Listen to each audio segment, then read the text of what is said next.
మిక్కిలిగా ప్రేమించిన మా కన్న తండ్రి, మా గొప్ప దేవ, సర్వాధికారి, సర్వోన్నతుడా, సమస్తానికి ఆధారభూతుడా, ఆదివారపు ఆరాధనలో పరిశుద్ధులతో కలిసి మేము కూడా సహవాసం చేసే భాగ్యాన్ని మీరు మాకు అనుగ్రహించారు.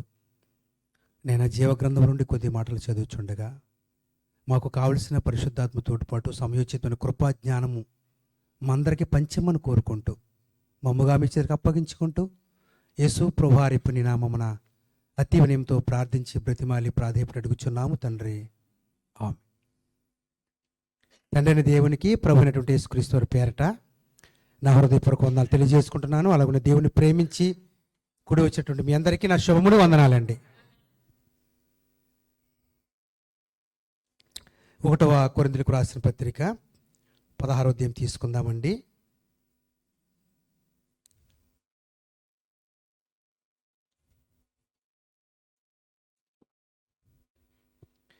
1వ కొరింథీయులకు రాసిన పత్రిక 16వ అధ్యాయము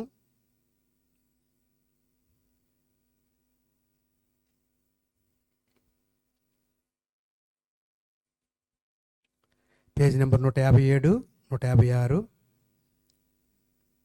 బలమైన సంఘముగా మనం ఎలా ఉండాలి, బలమైన సంఘముగా మనం ఎలా ఉండాలి అని దాని గురించి చెప్పుకుందాం. 13వ వచనాన్ని చదువుకుందాం. మెళకువగా ఉండుడి, విశ్వాసమందు నిలకడగా ఉండుడి, పౌరుషము గలవారై ఉండుడి, బలవంతులై ఉండుడి. అంటే చేరి వచ్చిన మనమందరము, లేక నమ్మి బాప్తిసం పొందినటువంటి మనమందరము, ప్రతి ఆదివారం దేవుని సందుకు వస్తున్న మనము బలము కలిగిన సంఘముగా లోకములో మనం కనబడాలంటే, సమాజంలో మనం కనబడాలంటే, ఒకటి మెళకువ కలిగి ఉండాలంట, విశ్వాసంగా ఉండాలంట, తర్వాత పౌరుషముగా ఉండాలంటండి. మెళకువ దేంట్లోనూ, విశ్వాసం దేంట్లోనూ, పౌరుషం దేంట్లోనూ అంటే భూ సంబంధం వాటి కొరకు కాదు, కొట్టుకోవడానికో తిట్టుకోవడానికో గొడవలు పెట్టుకోవడానికో కాదు కానండి, ఆత్మ సంబంధంగా మన జీవితాన్ని పాడు చేసేటటువంటి, మన కుటుంబానికి అవకతవకలు తెచ్చేటటువంటి, ఏ విషయంలో మనల్ని పడగొడుతుందో, ఏ విషయంలో మనల్ని బలహీనపరుస్తుందో ఆ విషయాల్లో మనం మెలకువ కలిగి ఉండటానికి, ఒక ఆహార పదార్థాల విషయంలోన, మన శరీరానికి హాని చేసేటటువంటి మరి ఇంకేదైనా కార్యక్రమమా, ఏ విషయమైనా సరే మనము తప్పిపోకుండా స్థిరులముగా కదలని వారం ఉండడానికి ప్రతి విషయంలో ఆత్మ సంబంధం మెలకువ కలిగి ఉండాలంటండి. రెండవది విశ్వాసం ముందు నిలకడగా ఉండాలంటండి. దేవుని నమ్మిన మనం అన్ని విషయాల్లో ఆ నమ్మకాన్ని, ఆ విశ్వాసాన్ని మనం చూపించాలంటండి. ఊరికనే తొందరపడిపోయేవారం కాకుండా, భయపడిపోయేవారు కాకుండా, బెదిరిపోయేవారు కాకుండా, అన్ని చేయగలిగిన సమర్థుడైనటువంటి దేవుని యందే విశ్వాసం ఉంచి అబ్రహాముని మనం జ్ఞాపకం చేసుకుంటే, లేక మన పితరుల్ని మనం జ్ఞాపకం చేసుకుంటే, వారు విశ్వాస వీరుల జాబితాలోకి ఎలాగ ఎక్కగలిగారు అంటే, వారు కనబడిన దానికోసము, తెలియని దానికోసము, రాని దానికోసము వారు విశ్వాసం ఉంచి దాన్ని పొందుకున్నారు, దాన్ని సాధించారండి. నిరీక్షించేటటువంటి విశ్వాసం వారిలో ఉంది, ఎదురు చూచే విశ్వాసం వారిలో ఉంది. దేన్నైతే అడుగుతున్నారో, దేన్నైతే కావాలనుకున్నారో దాన్ని పొందుకునే వరకు నమ్మకం కలిగి ప్రార్థించారు వాళ్ళు. మనం కూడా బలమైన సంఘముగా ఉండాలంటే మెళకువ మనకు ఉండాలి, రెండవది విశ్వాసము ఉండాలి, మూడవది పౌరుషము గలవారే ఉండండి అంటున్నాడు. మనకి చిన్న చిన్న విషయాలకి పౌరుషం వచ్చేద్దండి. ఇంట్లో విషయాలకి, ఇంట్లో భార్య మీద కోప్పడ్డానికో, అమ్మ నాన్న మీద కోప్పడ్డానికో, అత్తమామల మీద కోప్పడ్డానికో, స్నేహితుల మీద కోప్పడ్డానికో ముందంజ వేస్తాం మనం. కళ్ళు ఎర్రబడతాయి, పెదాలు చక్కగా పెద్దవవుతాయి. పౌరుషం అంటే నేను మాట్లాడలేనా, చేయలేనా, ఆ పౌరుషం కాదంటండి. ఆత్మ సంబంధమైన పౌరుషం ఉండాలంట. అందరు చక్కగా ప్రార్థన చేస్తున్నారు, అందరు చక్కగా నిలబడి పాటలు పాడుతున్నారు, అందరు చక్కగా పరిచయం చేస్తున్నారు, అందరూ సంఘ కార్యక్రమాలు చేస్తున్నారు, పెందలక్కడే దేవుని చర్చికి వెళ్ళిపోతున్నారు, బుధవారం వాక్యకోట్ల వారు కనబడుతున్నారు, ప్రార్థనా కుటుంబంలో కనపడుతున్నారు, ఇళ్ళ దగ్గర ప్రార్థన కుటుంబానికి వెళ్ళిపోతున్నారు, ఆదివారం పెందరకడం వెళ్ళిపోతున్నారు, బైబిల్ బాగా చదువుకుంటున్నారు. ఆ పౌరుషం ఉండాలంటండి. మనకు పౌరుషం రావాలంట. నేను ఎదగలేకపోతున్నానేంటి, నేను ప్రార్థన చేయలేకపోతున్నానేంటి, నేను పాట పాడలేకపోతున్నానేంటి, నేను వాక్యం అందించలేకపోతున్నానేంటి, నేను పరిచర్య చేయలేకపోతున్నానేంటి. ప్రేమైన దేవుని పిల్లారా, సంఘం అంటే విశ్వాస గృహము, సంఘం అంటే మన కుటుంబం, సంఘం అంటే మనది. మనకు సంబంధించిన ఈ ఆత్మ సంబంధం కుటుంబం గురించి మనము అన్ని చేయటానికి, అన్ని బాధ్యత కలుగుంటానికి అందరూ చేస్తున్నారు, అందరూ వెళుతున్నారు, నేనెందుకు చేయలేకపోతున్నాననే పౌరుషం ఉండాలంటండి. రెండవది, మనల్ని ఆత్మీయంగా ఎక్కడైతే దెబ్బతీస్తుందో దాన్ని తెలుసుకున్న వారమై, నేను దేవుని కొరకు బ్రతకలేకపోతున్నాను, దేవునికి సమయం ఇవ్వలేకపోతున్నానండి, దేవుని కొరకు పరిగెట్టలేకపోతున్నానండి, దేవుని పిల్లలతో దేవుని సంఘంతో నేను సహవాసం కలిగి ఉండలేకపోతున్నానండి అన్న పౌరుషం ఉండాలంట. తినడానికో, త్రాగటానికో, సుఖించడానికో, అనిపించడానికో పౌరుషం కాదండి. మనం ఆత్మీయంగా ఎదగటానికి పౌరుషం ఉండాలంటండి. ఆత్మీయంగా ఎదగటానికి పౌరుషం. మనము అంటే లోకంలో ఎన్నో సంఘాలు ఉన్నాయి, కానీ ఆ సంఘాలన్నింటినీ మనం చూడకూడదు. కానీ వాక్యాన్ని, దేవుణ్ణి మనం చూసినప్పుడు ఈ సమాజంలో, ఈ సంఘాలన్నింటిలో మేము బలమైన సంఘముగా ఉండాలి అంటే నేను ఇంకేం చేయాలి? 1 పేతురు రాసిన పత్రిక 1 పేతురు రాసిన పత్రిక 2వ అధ్యాయము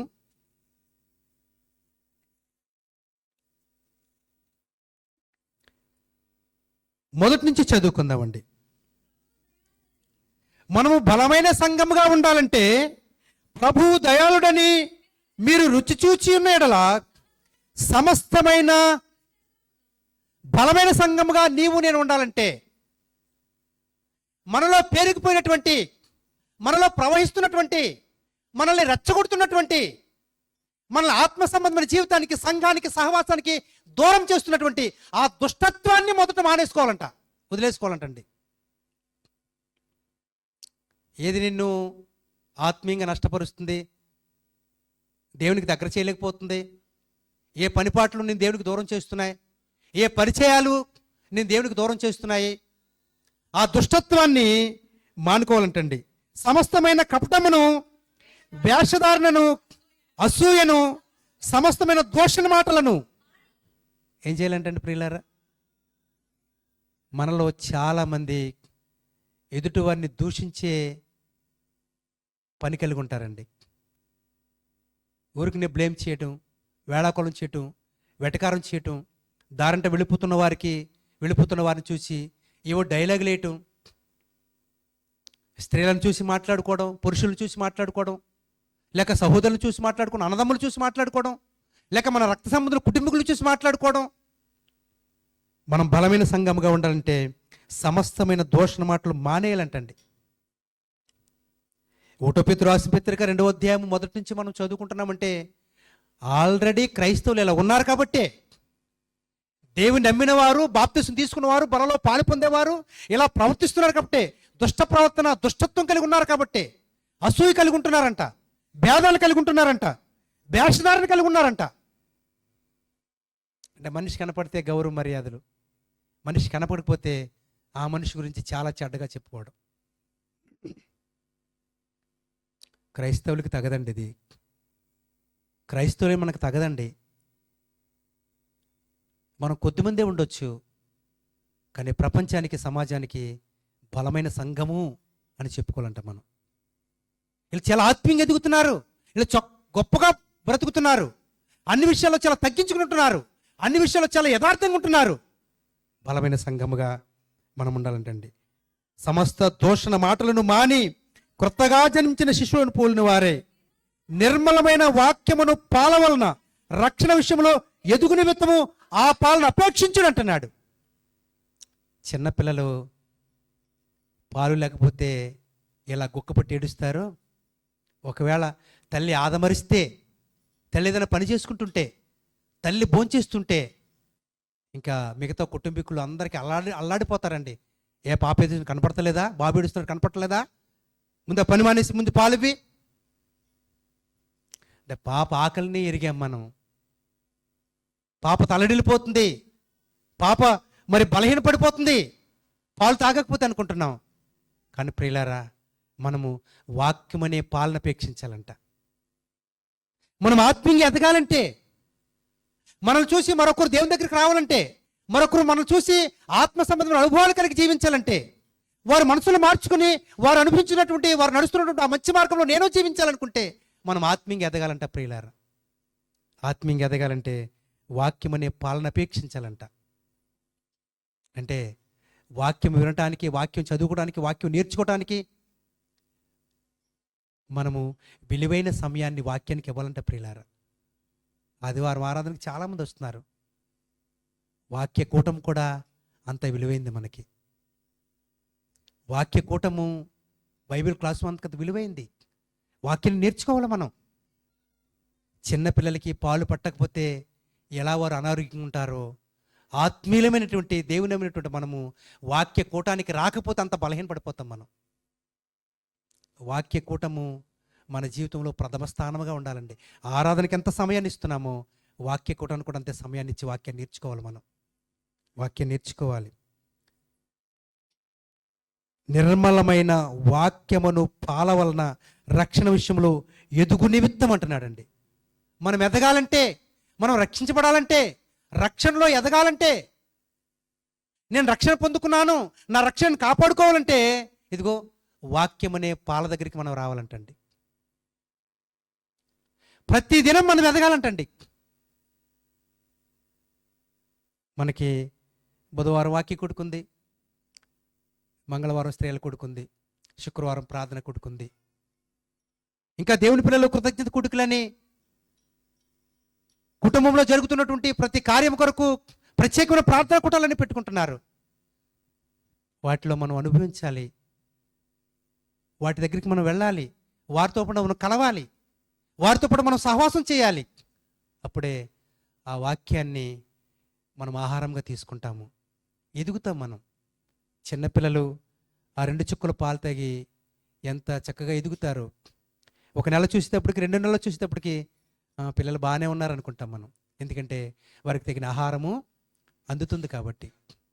అలాగనే మనం ఆత్మీయంగా బలంగా ఎదగాలంటే వాక్యం అనే పాల దగ్గరికి రావాలి. మనల్ని బలంగా పెంచేటటువంటి, మన బలహీనతలను మర్చిపోయేటట్లుగా చేసి, మన బలహీనతలను వదులుకొని, లోక సంబంధం అడియాశలు వదులుకొని ఆత్మీయంగా దేవుని కొరకు, దేవుని వారంగా మనం బ్రతకాలంటే వాక్యం దగ్గరికి రావాలి. మనం వాక్యం దగ్గరికి రావాలి. ఇంకా 4వ వచనములు అంటాడు, మనుషుల చేత అమూల్యమును సజీవమైన రాయగు ప్రభువునొద్దకు వచ్చిన వారైతే మనం ఎక్కడికి రావాలండి? వాక్యం దగ్గరికి రావాలంటే దేవుని దగ్గరికి రావాలి. మనం ఎప్పుడైతే సహవాసం కలిగి ఉంటామో, నేను దేవునితో ఉంటున్నాను, నేను దేవుని దగ్గరికి వెళ్తున్నాను, నేను దేవునితోనే సహవాసం కలిగి ఉండాలి, నా సహవాసం అయితే దేవునితోనే తప్ప మరి ఎవరితో ఉండకూడదు అని ఆలోచన రావాలంటండి ప్రియులారా. అని ఆలోచన రావాలి. లోకంలో ఎన్నో పనులు ఉన్నాయి, లోకంలో ఎన్నో వ్యాపారాలు ఉన్నాయి, లోకంలో చాలా గలిబిలు ఉంది, లోకంలో చాలా తొందరపాటు కంగారు పనులు ఉన్నాయి. కానీ వాటినన్నిటికీ సమయాన్ని ఇస్తున్నాము, వాటినన్నింటి చేయగలుగుతున్నాము, వాటినన్నింటి సమర్థించగలుగుతున్నాము. కానీ ఆత్మీయంగా ఎదగటానికి, మనము ఆత్మ సంబంధ సంఘముగా, బలమైన సంఘముగా ప్రజల మధ్య దేవునికి సంఘంలోను సమాజంలో కనపడడానికి మనం దేవుని దగ్గరికి రావాలంటండి. యాకోబు రాసిన పత్రిక 1వ అధ్యాయము 21వ వచనంలో మంచి మాట ఉందండి. యాకోబు రాసిన పత్రిక 1వ అధ్యాయము 21వ వచనమండి. అందుచేత సమస్త కల్మషమును, విర్రవీగుచున్న దుష్టత్వమును మాని, దేవుని పిల్లలు, మీరు ఆత్మీయులు, మీరు బలం కలిగిన వారు, మీరు దేవునిలో ఉన్నవారు, దేవుళ్ళు ఎదిగినవారు అని తెలవటానికి చాలా మందిలో కల్మషం ఉందంటండి. మీరు ఆత్మీయంగా కనపడాలంటే కల్మషాన్ని వదిలేయాలి. ఆత్మీయంగా నటిస్తున్నారు, ఆత్మ సంబంధులుగా ఏదో వచ్చి వెళ్తున్నారు, కానీ హృదయాలలో మాత్రము పెరిగిపోయింది కల్మషం అంటండి. కల్మషాన్ని ముందు తీసేసుకోవాలి. నమ్మి బాప్తిస్మం ఎందుకు పొందుకుంటున్నామంటే ప్రతి పాపం నుండి కడగబడ్డానికి, విడిపించబడ్డానికి, ప్రతి విధంగా కల్మషాన్ని మన నుండి తీసివేసుకోవడానికి. బాప్తిస్మం పొందారు, బలలో పాలు పొందుతున్నారు, కల్మషం అలాగే ఉంది, వేషధారణ అలాగే ఉంది, అసూయ అలాగే ఉంది, దోషమైన మాటలు అలాగే ఉన్నాయి. కానీ ప్రియులారా, ఇక్కడ విర్రవీగుచున్న దుష్టత్వమును మాని లోపల నాటబడి మీ ఆత్మను రక్షించుటకు శక్తిగల వాక్యమును సాత్వికంతో అంగీకరించండి అంటున్నాడు. ఆత్మ సంఘముగా, బలమైన సంఘముగా, ఆత్మ అనుభవాలు కలిగి మనం ఉంటున్నాము అనడానికి నిదర్శనం ఏంటంటే, మనలో వెర్రవీగుతున్నటువంటి కల్మషాన్ని, దుష్టత్వాన్ని మానేసుకోవాలంటండి. మనం మానితేనే సాత్విక మనసు మనకు వస్తుందంటండి. మనం మానితేనే రక్షించబడడానికి వాక్యాన్ని అంగీకరించే వారం కూడా మనం ఉంటామంటండి. మనం అన్నీ మానుకోవాలి ప్రియులారా. అందరిలాగా జీవించడానికి, అందరిలాగా మాట్లాడడానికి, అందరిలాగా ఆలోచించడానికి, అందరిలాగా ముందంజ వేయటానికి, పరిగెట్టడానికి మనకి ఏమాత్రం రైట్స్ లేవండి. శరీరం గురించి తెలదు కాబట్టి, ఆత్మ గురించి తెలవదు కాబట్టి, దేవుని గురించి తెలదు కాబట్టి లోకంలో అందరూ అనేక రకాలుగా వారు జీవిస్తున్నారు. మనం జీవించడానికి మనకి రైట్స్ లేవండి. మనకి రైట్స్ లేవు ప్రియులారా. ఇక్కడ అన్నాడు, లోపట నాటబడి మీ ఆత్మను రక్షించుటకు. లోన చెప్పబడే ప్రతి మాట, మనం చదువుకునే ప్రతి మాట హృదయంలో నాటపడాలంటండి. కానీ హృదయంలో ఎన్నో నాటుకుంటున్నాం మనం. దుష్టత్వాన్ని, అసూయని, వేషధాన్ని, కల్మషాన్ని, సమస్తమైనటువంటి అల్లరితో కూడిన ఆటపాటల్ని, వినటానికి కూడా అసహ్యంగా కలిగేటటువంటి మాటలు కూడా కొంతమంది మాట్లాడతారంటండి. అవన్నీ మనం మానేసుకోవాలంట ప్రియులారా. ఇవన్నీ బయటకు తీసుకుంటేనే వాక్యం హృదయంలో ఉంటుంది. నిన్ను రక్షించడానికి, నీ ఆత్మను కాపాడడానికి, నీ కుటుంబాన్ని కాపాడడానికి, నిన్ను పరలోకం తీసుకెళ్ళడానికి ఆ వాక్యం నీ హృదయంలో ఉండాలంటే, ఇదిగో దేవునికి విరోధమైన ప్రతి దాన్ని తీసేసుకోవాలి. ప్రతి దాన్ని తీసివేసుకుంటేనే కానీ ఆత్మను రక్షించడానికి శక్తిగల వాక్యమును సాత్వికంతో అంగీకరించండి. 22వ వచనంలో మంచి మాట ఉందండి. మీరు వినువారు మాత్రమే ఉండి మిమ్మల్ని మీరు మోసపుచ్చుకొనకుండా వాక్య ప్రకారం ప్రవర్తించేవారే. ప్రతి వారం ఎన్నో మంచి మాటలు, జీవ కలిగిన మాటలు, శక్తి కలిగిన మాటలు దేవుడు అందిస్తున్నాడు. అవి ఏదోలే ఆదివారం వచ్చాం, ఏదో చెప్తారు, ఏదో అన్నట్టుగా మనం ఉండకూడదంటండి. మనం ఏమైతే వింటున్నామో, మనం ఏమైతే చదువుతున్నామో, మనకేమైతే వినబడుతుందో ఆ మాటలు బట్టే మనకు తీర్పు ఉంటుందంట. మన వినే వాక్యాన్ని బట్టే మనకు తీర్పు ఉంటుందంట. కనుక మీరు వినే మాట చాలా జాగ్రత్తగా వినాలంటండి. మీరు చదివే వాక్యము చాలా జాగ్రత్తగా చదవాలంట. నువ్వు చదవలేదా, నువ్వు వినలేదా అంటాడంట దేవుడు. వాక్యాన్ని బట్టే తీర్పు ఉంటుందంటండి మనకి. మీరు వినువారు మాత్రమే ఉండి మిమ్మల్ని మీరు మోసపుచ్చుకొనకుండా. విన్న మాటలను బట్టి ఎవరైనా మోసగించబడతారా? విన్న మాటలను బట్టి ఎవరైనా మోసగించబడతారా? ఏమండి, ఎవరైనా మోసగించబడతారంటారా? మోసగించబడ్డారు. ఏదేని వనములో ఆదామవ్వలు దేవుడు తినొద్దు అన్నాడు ఆయన. వాళ్ళు విన్నారు. ఇక్కడ ఏం చేశారండి? విన్నట్టుగా వారు ప్రవర్తించలేదు. విన్నట్టుగా వారు ప్రవర్తించలేదు. అలాగనే సౌలు మహారాజుని అమాలేకు దగ్గరికి వెళ్ళినప్పుడు నువ్వు అందరినీ చంపేయాలి, ఏది అక్కడి నుంచి తెచ్చుకోవద్దు అంటే దేవుడు చెప్పిన మాట విన్నాడు, ప్రవక్త చెప్పిన మాట విన్నాడు. కానీ అనుసరించలేదు. ఏం చేయలేదండి?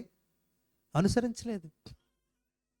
యెహోషువ నాయకత్వంలో కూడా ఇదిగో శబ్దమైన వాటిలో మీరేం ముట్టుకోవద్దు, ఏం తెచ్చుకోవద్దు అన్నారు. ఇశ్రాయేలు ప్రజలందరూ సమాజం ముందు చెప్పారు. కానీ వాళ్ళు విన్నారు, వాళ్ళు అనుసరించలేదు. ఇశ్రాయేలు 12 గోత్రాలకి ముప్పు తెచ్చిపెట్టాడు ఆకాన్ అనేవాడు. ఎవరండి? ఆకాన్ అనేవాడు. కనుక విన్న మాటలు బట్టి మనం మోసగించబడతామా అంటే మోసగించబడతాం. సరిగ్గా వినకపోతే, విన్నది సరిగ్గా పాటించకపోతే, పాటించే వారం ఉంటే మన జీవితాలు రక్షించబడతాయి. పాటించే వారం, అనుసరించే వారం ఉంటే మన జీవితాలు బాగు చేయబడతాయి. ఆత్మీయంగా ఎదుగుతాము. అందరికీ, సమాజానికి, సంఘానికి, కుటుంబానికి మాదిరికరంగా మనం జీవిస్తాము. మాదిరికరమైన జీవితము మనం అనుభవిస్తాం ప్రియులారా. ఫిలిప్పీయులకు రాసిన పత్రిక 1వ అధ్యాయము. ఫిలిప్పీయులకు రాసిన పత్రిక 1వ అధ్యాయము 7వ వచనం అండి. నా బంధకములందును నేను సువార్త పక్షమున వాదించుట ఎందును. ప్రియులారా, మనము ఆత్మ సంబంధమైన సంఘముగా, బలమైన సంఘముగా మనం ఎదిగి ఫలించాలంటే సువార్త పక్షంగా మనం వాదించే వారం ఉండాలంట. ఏ పక్షంగా వాదించాలంట అండి? లోక సంబంధమైన విషయాలు కాదంటండి. స్థలాల గురించో, పొలాల గురించో, ఇండ్ల గురించో, బంధువుల గురించో, అక్క చెల్లెల గురించో, అన్నదమ్ముల గురించో, ఆస్తుల గురించో, వెండి బంగారాల గురించో, వాటి గురించి కాదంటండి. సువార్త పక్షముగా. సువార్త అంటే ఏంటి? సువార్త అంటే ఏంటండి? చాలాసార్లు చెప్పాను మీకు. సువార్త అనగా ప్రభువైన యేసుక్రీస్తు వారు పరలోకం భూలోకానికి దిగి వచ్చారు. ఆయన నా కొరకు కొంతకాలం ఇక్కడ జీవించారు. కొంతకాలం జీవించిన తర్వాత నన్ను మార్చడానికి, నన్ను పరిశుద్ధునిగా చేయడానికి, నా పాపాన్ని నివృత్తి చేయడానికి, నన్ను పరలోకం తీసుకెళ్ళడానికి ఆయన పవిత్రమైన రక్తాన్ని నా కొరకు చిందించడానికి చనిపోయారు. ఆయన యేసు ప్రభు వారు చనిపోయారు. చనిపోయిన యేసుక్రీస్తు వారు సమాధిలో ఉంచబడ్డారు 3 దినాలు. 3 దినాలు ఉంచబడినటువంటి యేసుక్రీస్తు వారు మరణాన్ని మృత్యుంజయుడిగా తిరిగి లేచారు. మరణాన్ని జయించారు. సాతాను యొక్క ముళ్ళను విరిచారు. ఆయన యేసుక్రీస్తు నా కొరకు వచ్చారు, నా కొరకే చనిపోయారు, నా కొరకే తిరిగి లేచారు. ఈ 3 విషయాలు సువార్త. సువార్త పక్షంగా పోరాడాలంట మనం. సువార్త పక్షంగా పోరాడాలంట. సువార్త లేదండి ఇప్పుడు. సువార్త లేదు ప్రపంచంలో, సంఘాలలో, సమాజంలో సువార్త లేదు. ఏముందంటే స్వస్థతలు ఉన్నాయి. ఏమున్నాయండి? స్వస్థతలు ఉన్నాయి, సంతోషాలు ఉన్నాయి, ఆనందాలు ఉన్నాయి. ఏం కావాలనుకున్నా, లోక సంబంధం మీద ఏది కావాలనుకున్నా ప్రార్థన ద్వారా జరిగిపోద్ది. ప్రార్థన చేస్తే చాలు అన్నీ జరిగిపోతాయి. ఇదొకటి నేర్చుకున్నారు. దీనికోసమే పరుగులెడుతున్నారు, దీనికోసమే ప్రాకులాడుతున్నారు. నిజమైన సువార్త యేసుక్రీస్తు గురించి చక్కగా చెప్పేవారు కానీ ఆయన ఎందుకు వచ్చారు, ఆయన ఎందుకు జీవించారు, కొంతకాలం ఎందుకు జీవించారు, మరలా అందరూ కావాలనుకున్న ఆయన ఎందుకు లేరు, ఎందుకు చనిపోయారు, అందరూ చనిపోయినట్టుగా ఆయన చనిపోయి ఉండలేదేంటి, తిరిగి లేచారేంటి, దేనికి లేచారు అనే విషయాల్ని ఎవరైనా తప్పుగా చెబితే మనము సువార్త పక్షంగా పోరాడాలంట. యేసుప్రభు రాలేదండి, యేసుప్రభు చనిపోలేదండి, యేసుప్రభు తిరిగి లేవలేదండి అంటే యేసుప్రభు వచ్చారు, ప్రవచనాలు ఉన్నాయి. యేసుప్రభు చనిపోయారు, ప్రవచనాలు ఉన్నాయి. యేసుప్రభు తిరిగి లేచారు, రుజువులు ఉన్నాయి. రండి చూపిస్తాను, రండి చెప్తాను.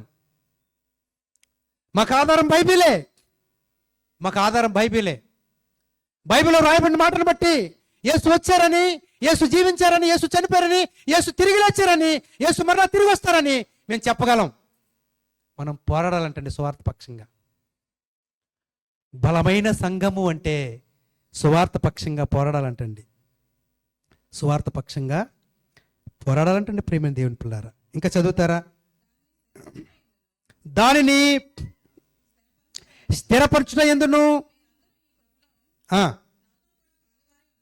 నాతో కూడా పాలువారై ఉన్నారు కనుక మిమ్మును నా హృదయములో.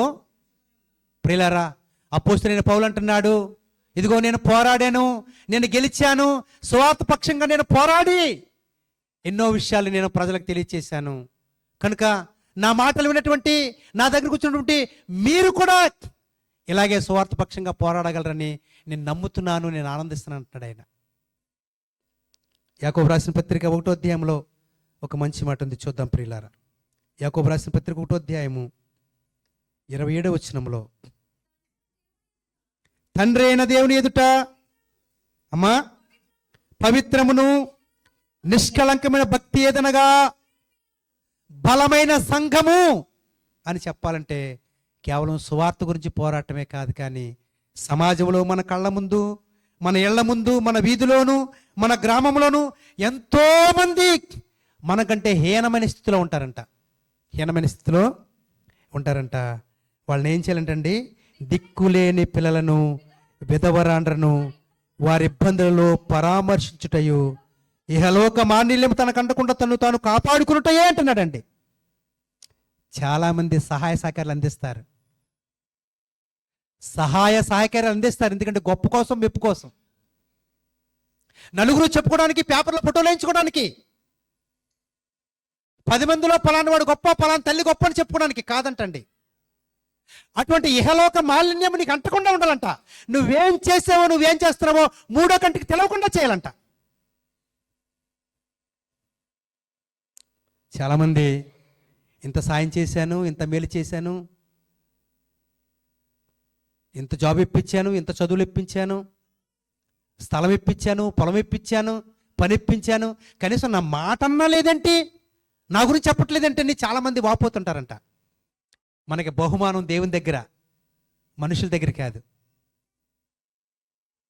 బలమైన సంఘముగా, బలమైన కుటుంబముగా, బలమైన విశ్వాసిగా మనం ఉండాలంటే మనం చేసింది ఇతరుల నుండి మెప్పు కోరుకోకుండా ఉండాలంట. ఆ మాలిన్యం అంటకూడదంట. కొంతమంది స్వార్థపూరితమైన సహాయం చేస్తారంట. అంటే ఎదుటివారిని ఏదో ఆశించి, ఎదుటివారిని విందుల కోసమో, వినోదాల కోసమో, శరీర సుఖాల కోసమో ఏదో ఆశించి సహాయం చేస్తారంట. ఇహలోక మాలిన్యం అంటకుండా ఉండాలంటండి. ఏం చేయాలంట? నువ్వు చేసిన సహాయానికి మాలిన్యం అంటకూడదు, అంటే పాపం అంటకూడదు. ఏ తప్పు నువ్వు దాన్ని అంటుకునేవాడుగా, చేసేవాడు ఉండకూడదంటండి. తండ్రైన దేవుని ఎదుట పవిత్రమును నిష్కలంకమైన భక్తి ఏదనగా దిక్కులేని పిల్లలను, విధవరాండ్రను వారి ఇబ్బందులలో ఏం చేయాలంటండి? మనం సమాజంలో బ్రతుకుతున్నాం, ఎంతోమందిని చూస్తున్నాం. కొందరు ఇబ్బందులు మనకు తెలుస్తాయి, తెలవనట్టుగా, చూడనట్టుగా, ఎవరు చెప్పలేనట్టుగా మనం ప్రవర్తించకూడదంట. వెంటనే స్పందించే వరం ఉండాలంట. నువ్వు దేవుళ్ళు ఎదుగుతున్నావు అని అర్థం, నువ్వు దేవుళ్ళో బలంగా ఉన్నావు అని అర్థం. అటువంటి వారముగా మనం జీవించాలి ప్రేమ దేవుని పిల్లారా. ఇంకా బలమైన సంఘముగా మనం ఎదగాలంటే మరొక మాట అపోస్తలుడైన పౌలు చెప్తాడు. అపోస్తల కార్యములు 2వ అధ్యాయంలో, అపోస్తల కార్యములు 2వ అధ్యాయం తీద్దాం. అపోస్తల కార్యములు 2వ అధ్యాయము త్వరగా తీద్దామండి. 46 నుంచి చదువుకుందాం. మరియు వారు ఏక మనస్కులై ప్రతి దినము దేవాలయంలో తప్పక, మనం ఆత్మీయులము, ఆత్మ సంబంధమైన సంఘము, మనం యథార్థవంతులము, మంచి విశ్వాసులము, మనం బలమైన సంఘము అని చెప్పుకోవాలంటే మనము ప్రతి దినం కూడా తప్పకుండా కూడుకోవాలంట. అపోస్తులు ప్రతి దినం కూడుకున్నారంట మొదటి సంఘములో. మనకెప్పుడండి? బుధవారం వాక్య కూటం, శుక్రవారం ప్రార్థన కూటం, ఆదివారం ఆరాధన, మంగళవారం స్త్రీల కూడిక. వారంలో 7 రోజులు కూడుకుంటున్నారంట వాళ్ళు. మరి మనం కూడుకోవటం లేదంటే మనం ఎవరం కాదు, బలమైన సంఘం కాదని అర్థం, ఆత్మ సంబంధ సంఘం కాదని అర్థం. మనం ఆత్మ సంబంధ సంఘముగా, బలమైన సంఘముగా మనం ఉండాలంటే, మరియు వారు ఏక మనస్కులై, అంటే కూడి వచ్చిన మనం అందరం కూడా అనేక కులాల వారు ఉన్నాం అక్కడ, అనేక మరి సందర్భాల్లో అనేకమైన పనిపాట్లు కలిగిన వారు ఉన్నాం మనం ఇక్కడ, అనేకమైన అభిప్రాయాలు కలిగి ఉన్నాం మనం ఇక్కడ. కానీ మనమందరం కూడా ఒకే మనసు కలిగి ఉండాలంట. ఒకే మనసు కలిగి ఉండాలంట. వారు ఏక మనస్కులై, మనందరి మనసు ఒకటి అవ్వాలంట, దేవుని బట్టి, వాక్యాన్ని బట్టి. ఇంకా ప్రతి దినము దేవాలయంలో తప్పక కూడుకొనొచ్చు. ప్రార్థనా స్థలం ఒకటి ఉంది, సమాజ మందిరం ఒకటి ఉంది, అక్కడ వాక్యం వినబడుతుంది, అక్కడ ప్రార్థన చేస్తారు, అక్కడ సహవాసం ఉంది అని ఏం చేయాలంటండి? పెందలకాడనే వచ్చేయాలంటండి, పెందలకాడనే వచ్చేయాలంట. మనకున్న బలహీనత ఏంటంటే, చుట్టాలు ఎవరన్నా వస్తే ప్రార్థన మానేస్తాం మనం. మీకు విషయం తెలుసా? చుట్టాలను కూడా ప్రార్థనకి తీసుకురావాలి. దేవుడు అందుకే పంపించాడేమో, దేవుడు అందుకే నా ఇంటికి వచ్చారేమో, కనుక నేను వారు కలిసి మనం దేవుని చర్చికి వెళ్ళిపోదాం, సన్నిధికి వెళ్ళిపోదాం, వాక్యం అయిన తర్వాత ఏదైనా చేసుకుందాం అని ఆలోచన కలిగి ఉండాలంట. అప్పుడే మనం ఆత్మ సంబంధమైన సంఘం, అప్పుడే మనం బలమైన సంఘం. ప్రతిదినం కూడుకుంటున్నారంటండి వాళ్ళు, ప్రతిదినం కూడుకున్నారంట. కనీసం మనం వారానికి 3 సార్లైనా కూడుకోలేకపోతున్నాం. మనం బలమైన సంఘం అని మనం ఎవరైనా అంటారా? ప్రియులారా, ప్రతి దినము దేవాలయంలో కూడుకొనుచు, ఇంటింటా రొట్టె విరుచుచు, దేవుని స్తుతించుచు, ప్రజలందరి వలన దయ పొందిన వారే ఆనందంతోనూ నిష్కపటమైన హృదయంతోనూ ఆహారము పుచ్చుకొనుచుండ్రి, మరియు ప్రభు రక్షణ పొందుచున్న వారిని అనుదినము వారితో చేర్చుండెను. ఎవరన్నా కొత్తగా బాప్తిసం పొందారా, లేక కొత్తగా దేవుని దగ్గరికి వస్తున్నారా, ఏమైనా మీ సంఘానికి వస్తామని ఎవరు అంటున్నారా, వాళ్ళని మనతో చేర్చుకొని మనము ఆత్మ సంబంధమైన సంఘముగా వారిని ఎదిగించే వారం ఉండాలంటండి. మనం వస్తే వాళ్ళు వస్తారు, మనమే మానేస్తే వాళ్ళు కూడా మానేస్తారు. మనం చల్లబడిపోతే వాళ్ళు చల్లబడిపోతారు. మనం ఎదుగుతూ ఉంటే, మనం రగులుతూ ఉంటే, మనం మండుతూ ఉంటే వాళ్ళు కూడా మండుతారనమాట. అమ్మో పలానా సంఘము, పలానా సహవాసం నేను వెళ్ళాలి, నేను నేర్చుకోవాలి, నేను వాడుతూ ఉంటే మంచిది, ప్రార్థనలో బాగున్నారు, పాటల్లో బాగున్నారు, వాక్యంలో బాగున్నారు, మంచి సహవాసం కలిగి ఉన్నారు, నేను కూడా వెళ్ళాలి అని ఆలోచన కలిగించే వారంగా ఉండాలంటండి. ఒక వచనాన్ని చదువుకుని ముగించేసుకుందాం. 1 తిమోతికి రాసిన పత్రిక 6వ అధ్యాయం తీసుకుందాం ప్రియులారా. 1 తిమోతి 6వ అధ్యాయము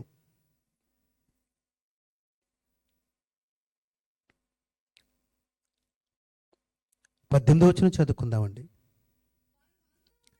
వారు వాస్తవమైన జీవమును సంపాదించుకునే నిమిత్తము రాబో కాలమునకు మంచి పునాది తమ కొరకు వేసుకొనొచ్చు బలమైన సంఘము అని చెప్పాలంటే మేలు చేసే వారంగా ఉండాలంట. ఏం చేయాలండి? నీ వలన ఇతరులకు మేలు కలగాలి, కానీ నీ వలన ఎప్పటికీ కీడు కలగకూడదంట. నువ్వు చేసినంత వరకు మేలే చేయాలంట, నీ వల్ల కీడు మాత్రము ఇతరులకు కలగకూడదంటండి. నువ్వు దేవుని ఎదుగుతున్నావు, నువ్వు దేవుని నమ్ముకున్నావు, నువ్వు దేవుని కొరకు బ్రతుకుతున్నావు, దేవునిలో బలంగా ఎదుగుతున్నావు అని సమాజము, కుటుంబము, సంఘం చెప్పుకోవాలంటే ఇతరులకు మేలు చేసే వారంగా ఉండాలంట, నష్టపరిచే వారంగా ఉండకూడదంట. ఇంకా ఏం చేయాలంటండి? సత్క్రియలు అను ధనము గలవారు. ఏంటండి ప్రియులారా? భూ సంబంధమైన రంగు కాగితాలు కాదంటండి, భూ సంబంధమైన వెండి బంగారాలు కాదంటండి. సత్క్రియ, వాక్య సంబంధమైన పని, అంటే దేవుడు మెచ్చుకునే పని, దేవుడు అంగీకరించే పని, దేవుడు సంతోషించే పని, వాక్యానికి సరిపోయే పని మనం చేయాలంట. నువ్వే క్రియ చేసినా, ఎవరికేం పెట్టినా, ఎవరిని పలకరించినా, ఎవరికి ఏది చేసినా, ఎవరికి ఏ సలహా ఇచ్చినా వాక్యానికి సరిపోవాలంట. సత్క్రియలు అంటండి. సత్క్రియలు అను ధనము గలవారును ఔదార్యము గలవారును తమ ధనములో, ఇప్పుడు ఇక్కడికి వచ్చాడు దేవుడు. ఒకవేళ మీరు కాయ కష్టం చేసి ఏమైనా సంపాదించారా? దేవుడు మిమ్మల్ని ప్రేమించేదని ఇచ్చాడా? ఈ రోజుకి సరిపోయిన దానికంటే ఇంకెక్కువ ఉందా? అయితే ఇతరులకు కూడా కొద్దిగా సహాయం చేయండి అంటున్నాడు. ఇతరులకు కూడా తమ ధనములో ఇతరులకు పాలిచ్చువారినై ఉండవలని వారికి ఆజ్ఞాపించుము ప్రియులారా. సంఘ నాయకులకి అపోస్తలుడైన పౌలు చెప్తున్నాడు, సమాజముగా కొన్ని వేల మంది, లక్షల మంది, లేక వందల సంఖ్యలో, పదుల సంఖ్యలో కూడుకుంటున్నారు. మనము ఆత్మ సంబంధ సంఘముగా, బలమైన సంఘముగా మనం ఎదిగి ఫలించాలంటే ఇటువంటి పనులు మనం చెయ్యాలి. ఇటువంటి పనులు నేను దేవుడిని నమ్ముకున్నానండి, ఎవరు కూడా నాకు అనవసరం అండి, పేదవాళ్ళ గురించి నాకు అనవసరం అండి, ఇతరుల గురించి నాకు అనవసరం అండి, బాధలో ఉన్న వారి గురించి నాకు అనవసరం అండి. ఎంతోమంది రోగాలతో ఉంటారండి, ఎంతోమంది పేదవారు ఉంటారు, ఎంతోమంది నా కళ్ళ ముందు కనబడతారండి, అందరికీ నేను చేయలేనండి అంటే మనం దేవుని మనసు ఎరిగిన వారం కాదు, దేవుని ప్రేమించిన వారం కాదు, దేవుని అర్థం చేసుకున్న వారం కాదు, దేవుని ఎరిగిన వారం అసలే కాదు. ప్రియులారా, దేవుడు మనల్ని ప్రేమించి ఇచ్చాడు అంటే అది దేవునిలాగా జీవించడానికి, దేవునిలాగా బ్రతకడానికి, ఉదార స్వభావం, ఔదార్యం కలిగి ఉండటానికి, కనీసం ఒక్కరికైనా ఇద్దరికైనా మనము సహాయం చేసేవారముగా మనం ఉండాలంటండి. అప్పుడే మనల్ని చూచిన వారు, మన కుటుంబాన్ని చూచిన వారు, మన జీవితాన్ని చూచిన వారు, లేక మన సత్క్రియను చూచిన వారు దేవుళ్ళు ఏమి ఎదుగుతున్నారండి, నిజంగా దేవుని నమ్ముకున్నాక ఎంత బాగా ఉన్నారండి అని చెప్పుకుంటారంట. అటువంటి వారు ఉండాలని కోరుకుంటూ నా మాటలు ముగిస్తున్నాను. చిన్న ప్రార్థన చేసుకుందాం. మమ్మల్ని మిక్కిలిగా ప్రేమించిన మా కన్న తండ్రి, మీ నామానికి 4 స్తోత్రాలు చెల్లించుకుంటున్నాను. ఈ మధ్యాహ్న సమయంలో నేను ప్రభు మిమ్మల్ని ప్రేమించి మీ సందుకు వచ్చాము, మీ మాటలు వింటూ వచ్చాం తండ్రి. బలమైన సంఘముగా, ఆత్మ సంబంధ సంఘముగా మేము ఉండాలంటే ఎన్నో విషయాలు నేను పత్రికల ద్వారా, నేను సువార్త వాక్యముల ద్వారా మాకు తెలియచేస్తూ వచ్చారు.